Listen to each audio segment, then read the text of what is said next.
This was my father.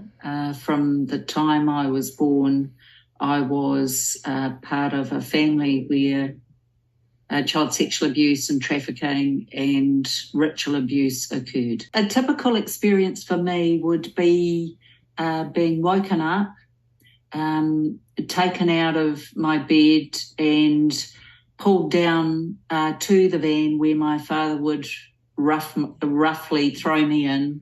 There I would be taken to the group that would perform the abuse and the satanic ritual abuse. So this is a group well known across the world, Freemasons. They would, I was trafficked to them as well, and sometimes as a group and sometimes as individuals.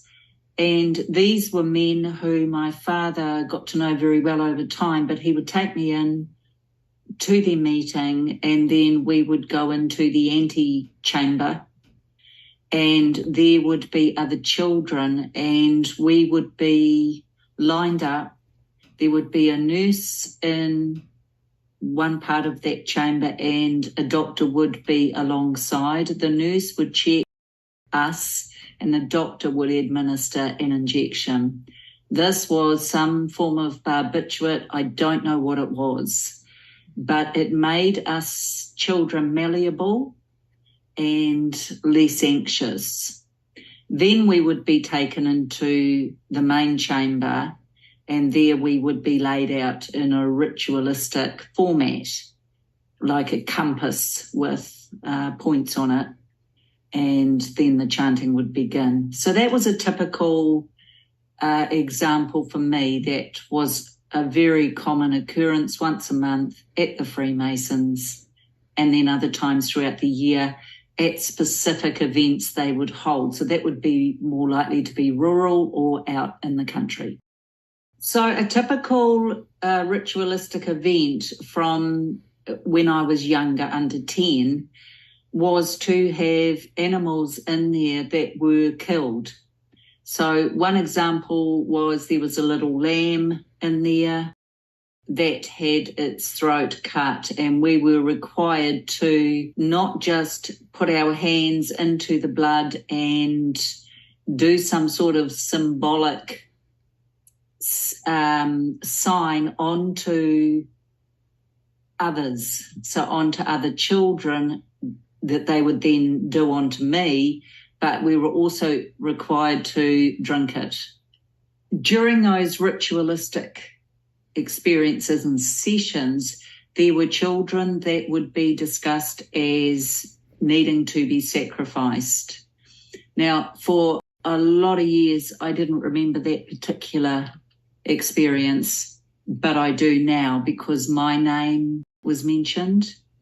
And for me, I was beyond terrified, because what that would mean is if they were going to sacrifice me, it wasn't going to be done in a simple way. I would be knifed, dissected, and then passed around. So I think for me, what happened was my father was talking to the Grand Master, who was the lead in all of this, the top Freemason there. And I think I was too old. I remember hearing the words, "She's too old." And so they got a boy who was a little bit younger than me, and he was sacrificed instead. And then I think that was all I could remember, but I'll never forget. It was nearly me. Okay, so where I experienced all of this was Freemasons have lodges throughout the world, but in our country, and they're quite recognisable because the windows are all covered up, and it's almost like secrets are being held, and yes, they definitely are being held, but the ritualistic abuse would take place within those walls. Equally, when there was a celebration, so I'm thinking of May Day, for instance, there would be a big gathering from across New Zealand, and there would be many, many, many people there, and loads of children would be brought in, including me. And I remember a big long driveway. It was out in West Auckland, and it was in the country, and it was a massive big long driveway, and at the end were cop cars. And in those days back in New Zealand, it was black and white paddy wagons, so black and white cars were our New Zealand police. Now, whether or not they were involved or whether they were guarding the property, they were complicit in the satanic ritual abuse. Remember, we were heavily drugged and sedated. It was part of the ritual, actually, to drug children. I believe it wasn't just the drugging. I believe there was mind control. And when I say that, I'm talking about the chanting that would occur.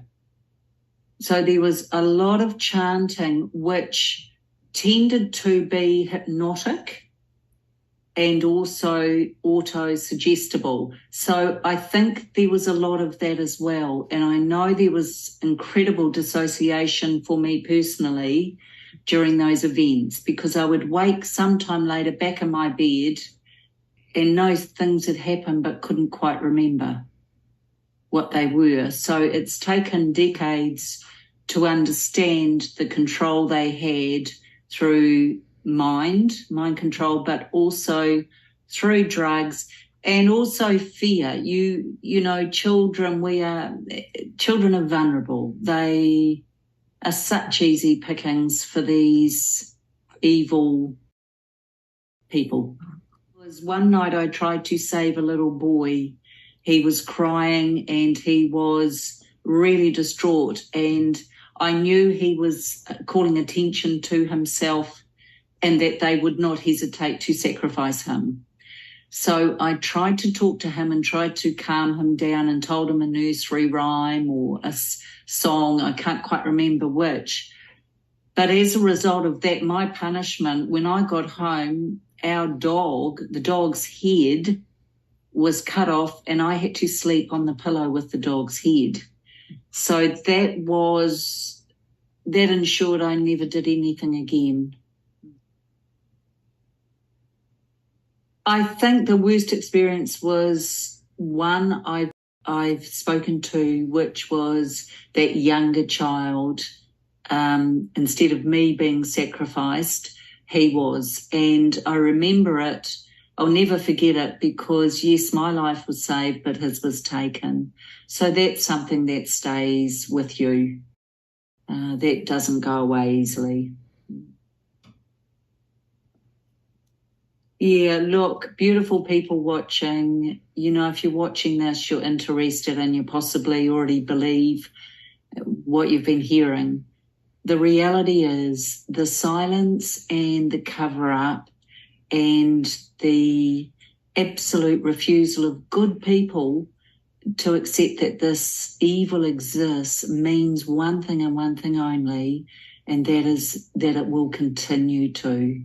So please, you've got great people in this project who are speaking out, and we just want to stop this. So that's my message. Thank you so much for watching.